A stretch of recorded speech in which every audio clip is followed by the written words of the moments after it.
Have you ever felt like you're living a life that doesn't quite feel like your own? As if you're following a script that was handed to you, written by parents, teachers, friends, and society. And deep down, there's a quiet voice telling you that something doesn't feel right. You wake up each day, put on the same face, fulfill your responsibilities, interact with people, and try to convince yourself that everything is fine. But then, in the quiet moments, a powerful question arises. Who am I, really? Carl Jung believed this sense of inner disconnection isn't an accident. It's a signal, a meaningful sign pointing to something deeper within. He suggested that many people live out roles, identities, and expectations shaped by others, without ever exploring who they are beneath the surface. And here's the pivotal question: is this happening to you? What we often call our self, our personality, desires, beliefs, how much of that truly belongs to us? And how much was shaped by the world around us, starting from childhood? From a young age, we learn to adapt in order to be accepted.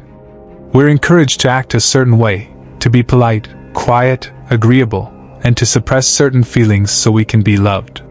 In doing so, we build a kind of mask. Jung called it the persona, a social identity we present to the world for protection. But over time, that mask can begin to feel like all there is. And when that happens, we may start to feel like something essential is missing. Jung warned that when we lose touch with our deeper self, it can lead to a sense of dissatisfaction, a subtle feeling that something important is just out of reach. Have you ever felt like no matter what you achieve, there's still a part of you that feels incomplete? That's because what you're truly seeking may not be external. It's not in a perfect job, a relationship, or even in validation from others. It's something internal, something real and buried beneath layers of conditioning. The question is, are you ready to explore it? Because the journey inward isn't always comfortable.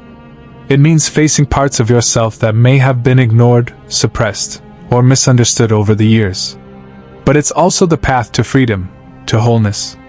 In this video, we'll explore the powerful process that Carl Jung called individuation, the path of becoming whole, of integrating all aspects of who you are, and living in alignment with your true essence.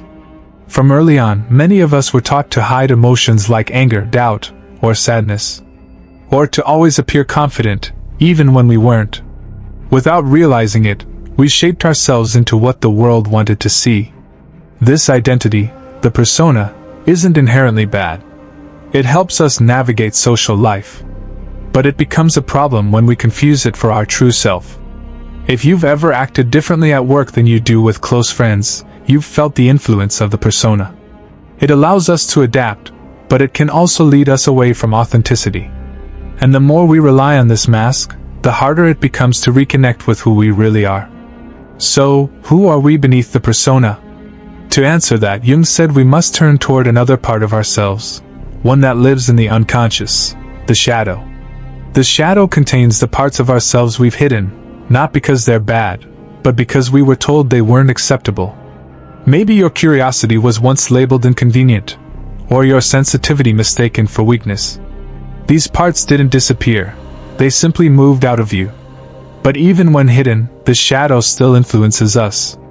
It can shape our emotions, reactions, and decisions, often without our awareness. When we ignore it, it may express itself in ways we don't understand, like overreactions, frustration, or patterns that keep repeating. But Jung emphasized this truth: the shadow is not your enemy. It holds many of your greatest gifts: creativity, strength, and authenticity. You become more whole not by rejecting it, but by integrating it. So how do you begin?